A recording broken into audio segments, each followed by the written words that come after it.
හරිද? රෝල් කරගන්න. ඒ මිනිමෙරුම සිද්ධ වෙච්ච ස්ථානයේටයි අපි දැන් මේ ඇවිල්ලා ඉන්නේ.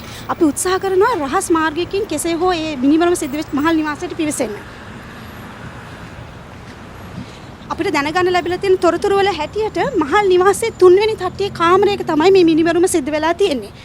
ගුවන් පාලම් දුම්රිය මාර්ගයට සමාන්තරව පිහිටලා තියෙන මහල් නිවාසයේ 3 වෙනි තට්ටුවේ කාමරයක මේ මිනිමෙරුම සිද්ධ වෙලා කරුණාකරලා අපිට බාධා කරන්න එපා. අපිට බාධා කරන්න වෙලා තියෙනවා අපිට ලැබෙච්ච නියෝගයක්. ඔබට සදාචාරමය අයිතියක් නැහැ මේ. වැඩක් නැහැ මෙතන කතා කරන්න එපා සදාචාරය. කරුණාකරලා මට කියන්න පුළුවන්ද ඔබට නියෝගය ලැබිලා තියෙන කාගෙන්ද කියලා? නෑ ඒක කියන්නත් බෑ මම ඔයාලට බැඳිලා නෑ ඒක කියන්න කරුණාකරලා ඔක නතර කරන්න. මහත්මයා මාධ්‍ය විදියට අපිට වගකීමක් තියෙනවා මෙතන සිද්ධ වුණේ මොකද්ද කියන එක ගැන සත්‍ය තොරතුරු ජනතාවට කියන්න. කරුණාකරලා අපිට බාධා කරන්න එපා. අපිට මෙතන යන්න ඉඩ දෙන්න.